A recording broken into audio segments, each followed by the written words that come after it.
the tension or war between Israel and Syria has escalated again as Israel just bombed Damascus again. You know, they negotiated a ceasefire before the issue of Israel and Iran.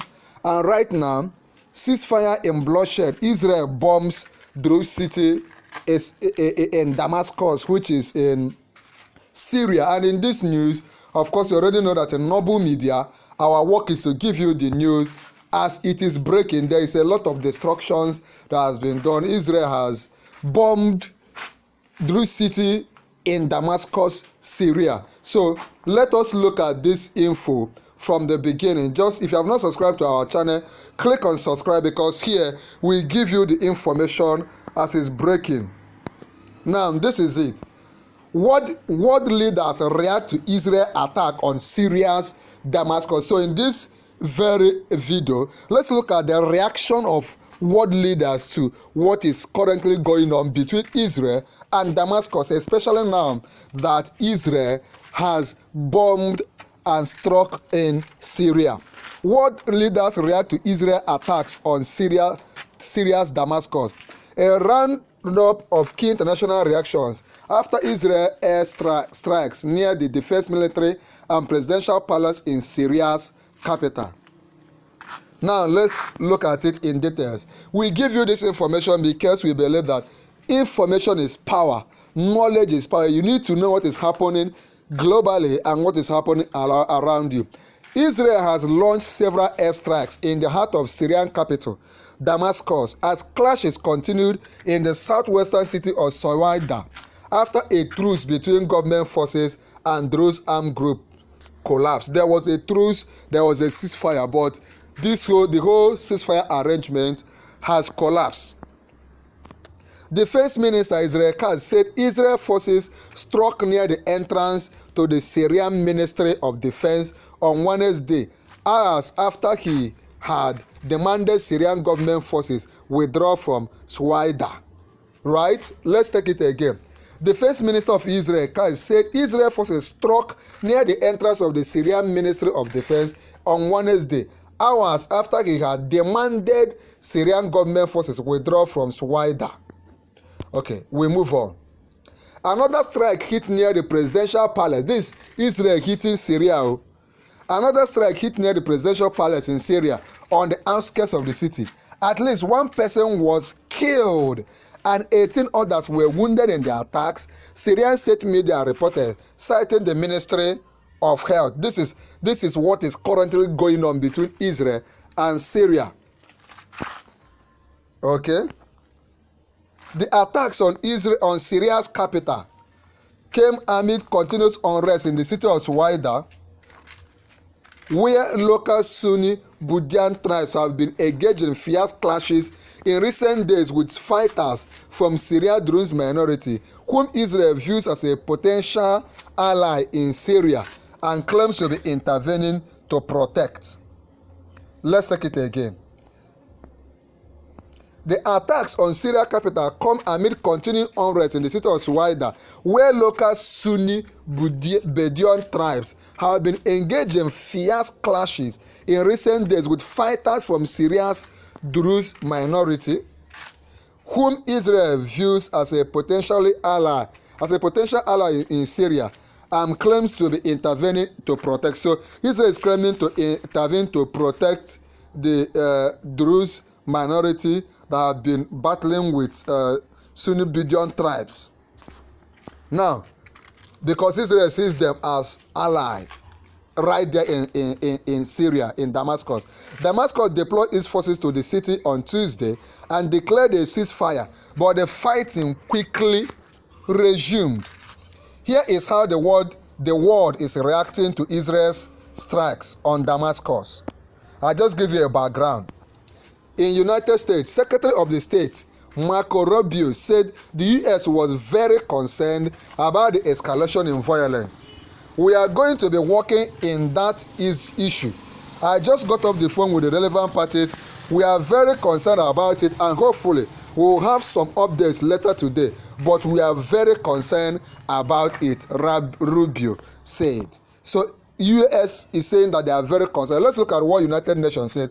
United Nations Secretary General Antonio Guterres condemns Israel air attacks. Look at what he said. The Secretary General further condemns Israel escalated airstrikes on Suwaida, Dara, and in the center of Damascus, as well as reports of the IDF's redeployment of forces in the Golan. Guterres spokesperson Stephanie Dujarric said in a statement, this is the reaction of the United Nations. Let's look at Turkey. Turkey's Minister of Foreign Affairs condemned the airstrike and said there were an attempt to sabotage Syria's efforts to achieve peace, stability, and security. The Syrian people have a historic opportunity to live in peace and integrate with the world, the ministry said. All stakeholders who support this opportunity should contribute to the Syrian government effort to restore peace. You know, this Middle East region has been a battlefield. Omar Gelik, spokesperson for President Recep Tayyip government's AK party, also condemned the attacks. Israel's attacks pose a security threat to the entire region and the world, Selik wrote on X, that is formerly Twitter. Let's look at what the Gulf Cooperation Council GCC said, comprising Bahrain, Kuwait, Oman, Qatar, Saudi Arabia, and the United Arab Emirates, condemned the attack in the stronger terms. In a statement, GCC Secretary General Joseph Mohammed Abu Daiwa said the Israel attacks were a flagrant violation. You know, Israel, they just came out from the face-off with Iran, and they are now attacking again, of Syria's sovereignty, a breach of international laws and norms, and a serious threat to regional security and stability. Let's move on. Of course, you already know, here in Noble Media, we give you the news and analyze the way it's dropped. If you have not subscribed, please click on subscribe now and just hit the subscribe button. Abdulwai reiterated the CGG's support for Syria's territorial integrity, adding that the continuation of Israel attacks constitute an irresponsible escalation and disregarded international effort to achieve stability in Syria and that region. Let's look at what the United Arab Emirates is saying about this whole issue. The foreign ministry said it condemns Israel's attacks, saying that it fully rejects any violation of Syria's sovereignty, that they reject it in the strongest of terms. Now let's come to the European Union and hear their own take in this matter. Antonio Costa, president of the European Council, said on X, that is formerly Twitter, that he was very concerned about the Israel strikes on Damascus, adding that Syria's sovereignty and territorial integrity needs to be respected. I call on all parties to refrain from violence and to de-escalate. This is very important because in all this, innocent people are losing their lives. Poor people are losing. Most of the time, the politicians, the big men are not affected, but the poor youth, the average youth trying to eke out a living in Syria and Israel, when two nations fight, it's always the minority, the masses that feel the pain. Norway. Let's look at how the Norwegian government is reacting.